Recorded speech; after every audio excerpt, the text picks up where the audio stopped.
A billion-dollar freight train packed with state-of-the-art computers stalled on a Nebraska hill, brought down by rain, by weight, and by software panic. Dispatchers reached for a machine built in 1941, Union Pacific's Big Boy, 1.2 million pounds of raw steel, 16 driving wheels, and zero hesitation. As modern locomotives helplessly spun, physics, not code, became king. For 60 years, the Big Boy was written off as obsolete. So, how did a museum relic become the only muscle the future could trust when everything else failed? Rain on steel rails is always trouble, but when computers step in, the trouble multiplies. On that Nebraska-grade every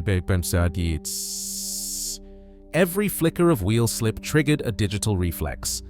The locomotive sensors caught the slip in fractions of a second, relaying the news to the onboard computer. The response was immediate, no hesitation, no debate. Power vanished. The crew felt it as a sudden dead weight, the train's momentum bleeding away in silence. The motors, shielded by layers of code, weren't allowed to fight for grip. On a wet rail, the coefficient of friction drops to about 0.1. That's all the physics allows. Just a tenth of the engine's weight can be turned into pulling force before the wheels start spinning uselessly.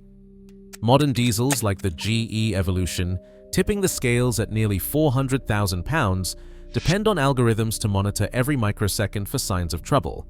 The instant the sensors pick up a hint of spinning, the system slashes the throttle. The logic is simple: protect the motors from burning out. But that protection comes at a cost.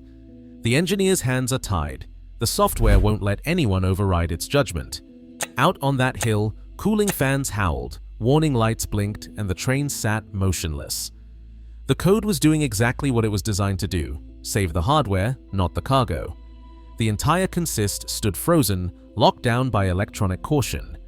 Every second, the supply chain lost momentum, the clock ticking on $1 billion worth of freight. The crew called for help, but there was nothing to fix. No patch, no reset, no trick would coax more power from the system. The train was trapped by its own safety net. When the software says no, the wheels spin, the world waits, and the engineer is left with nothing but frustration. The answer wouldn't come from another software update. It would have to come from something that trusted steel and weight over lines of code. A locomotive's grip is not just about horsepower or high-tech sensors. It is about weight, plain, stubborn weight, pressing steel wheels into steel rail. That is the law of the rails, and there is no software patch for it. A modern diesel, weighing in at roughly 400,000 pounds, looks impressive on paper. But when the rain comes down and the rails go slick, that mass becomes a liability. There is simply not enough of it. The friction between wheel and track.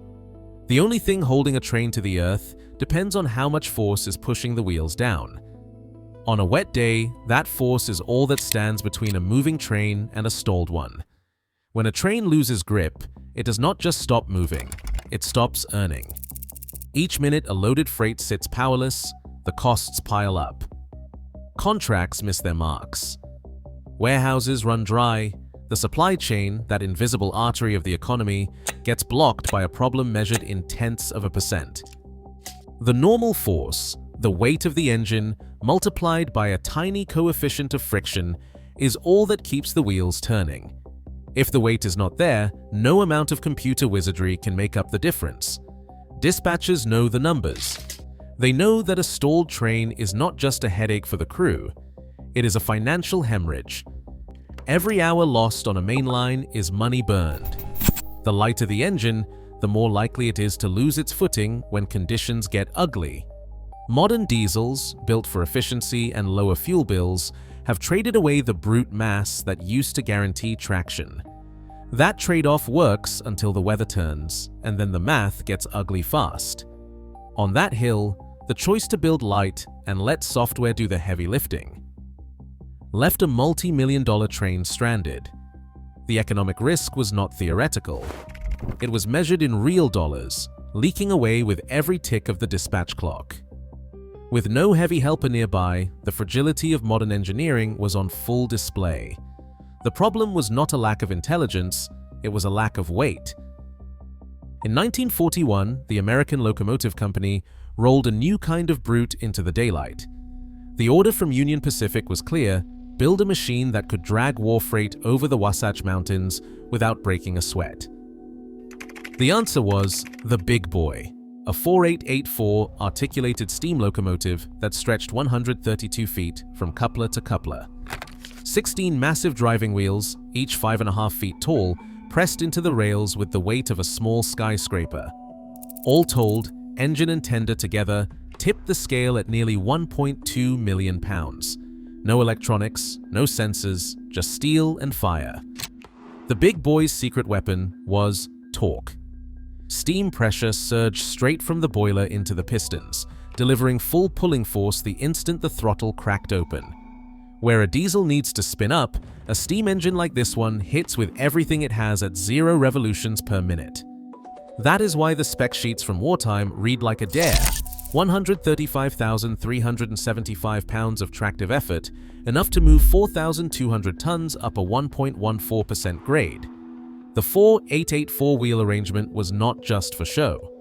With 16 drivers gripping the track, the Big Boy turned its own weight into unstoppable adhesion. Each wheel bit down, spreading the force across more steel and more rail than any modern engine could match. The articulated frame let all that muscle snake through mountain curves that would leave lesser locomotives spinning helplessly. This was not a machine built for efficiency, it was built for dominance. Water vanished by the thousands of gallons. Oil or coal burned in a furnace big enough to roast a car. But the Big Boy did not care about cost. Its only job was to keep moving, no matter the grade and no matter the weather. In the world of steel and steam, mass meant grip, and grip meant victory. For Union Pacific, that was all that mattered. After the last fire died out in 1959, Big Boy 4014 left the main line for good. No more mountain grades, no more thunder under its wheels. Instead, it was towed west, not to a scrapyard, but to a quiet patch of grass at the Pomona Fairgrounds in California. Union Pacific donated it as a monument, a gesture that sounded like respect but felt more like exile. For 52 years, the world's most powerful steam locomotive sat silent, its boiler cold, its drivers rusting in place. The paint faded, rain streaked the flanks, pigeons nested in the smokestack, children clambered over the running boards, playing King of the Mountain on a machine that once ruled the real thing. A curator at the Rail Giants Museum remembered watching the crowds. Most people did not know what they were looking at. To them, it was a playground, a backdrop for family photos, a curiosity from a time when machines wore their muscle on the outside. The Big Boy became part of the scenery, a fixture too large to ignore but too old to matter. Its name, once scrawled in chalk by a proud Alco worker, faded into the background noise of the fair. Decades passed. Diesels came and went. The rails outside Pomona stayed busy, but nobody called for steam.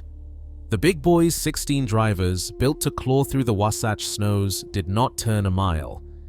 In the end, the only thing heavier than the locomotive itself was the silence that settled around it. For half a century, the King of the Mountain was just another relic, gathering dust while the world moved on. In 2013, a crew of boilermakers and machinists rolled Big Boy 4014 into the Cheyenne Steam Shop. The job ahead was ugly, half a century of rust, corroded bolts, and brittle steel.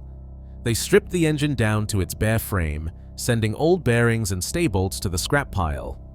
Every inch of boiler shell got measured and tested, hunting for thin spots and hidden cracks.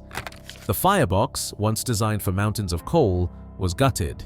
In its place, they installed a modern oil burner. No more shoveling, no more clouds of black dust. Oil burned hotter and cleaner, letting the old giant breathe fire with the twist of a valve. But the real twist came in the cab. Federal law demanded positive train control, a digital safety net that tracks every move by satellite. So the team wedged a computer screen among the brass gauges and hand wheels, wiring up sensors and antennas. The irony was thick. a 1940s monster now forced to speak in ones and zeros just to run on the main line. The crew called it a cyborg, steel and steam on the outside, silicon in its veins.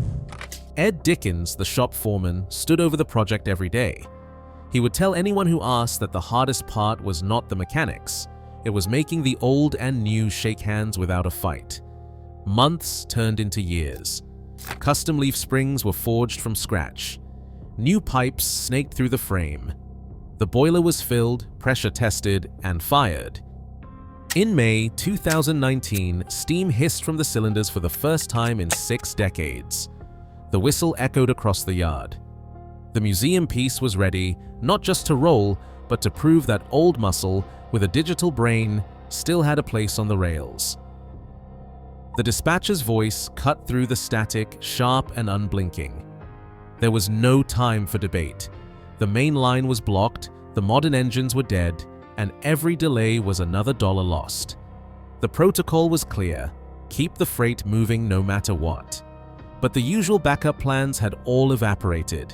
No spare diesels within reach, no quick fix from the tech desk, just a growing backlog and pressure from every direction: management, customers, the ticking clock. Out on the board, a single option blinked back. One locomotive, out of place and out of time, sat idling in the siding after a heritage run. It was not supposed to be part of the plan, but desperate hours make for strange orders.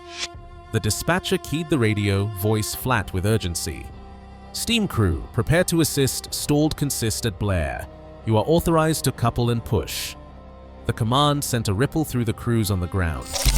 Engineers who grew up trusting microchips now had to trust something built before their fathers were born.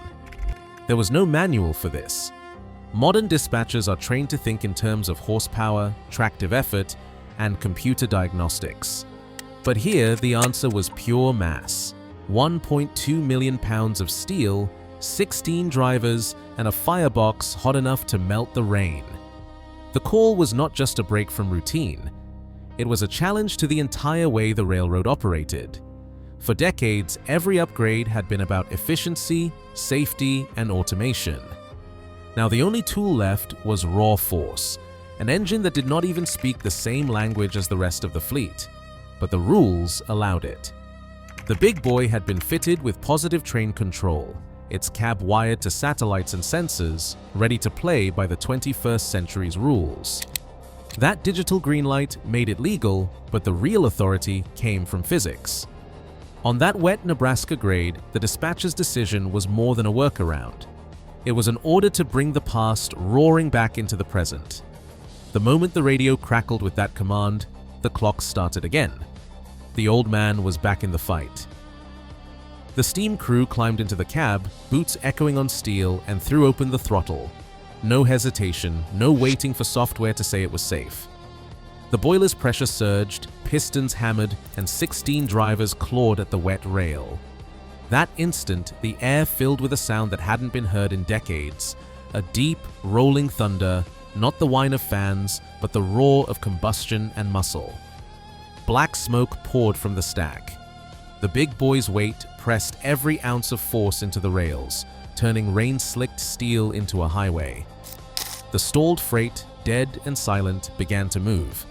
Not a lurch, not a jerk, just smooth, relentless motion as 1 million pounds of steam engine shoved a modern train uphill. The diesels, powerless to help themselves, became cargo. The engineer in the lead cab later said, "The whole train felt different. It wasn't fighting the hill anymore. It was like being pushed by a mountain." Cell phones caught the moment, shaky and rain-streaked.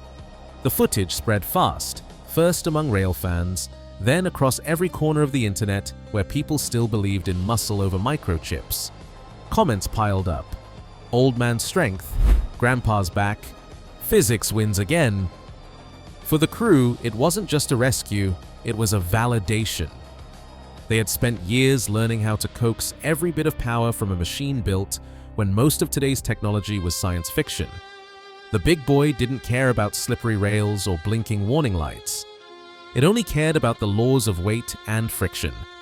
The engineer's hands, calloused from decades on the throttle, gripped the levers with a grin. "You can patch software all you want," he said, "but you can't fake mass." Up on Blair Hill, as the last car crested the grade, the rain let up and the smoke drifted out over the prairie. The old machine had done what the new ones couldn't. And for a moment, the world remembered what real torque sounded like. Today, our railroads depend on technology that can stall at the first sign of trouble. But physics hasn't changed. Weight still wins where algorithms fail. As systems get smarter and more fragile, the old lessons of brute force and redundancy matter more than ever. Sometimes, progress means remembering what actually works. Thanks for watching. Drop your thoughts below.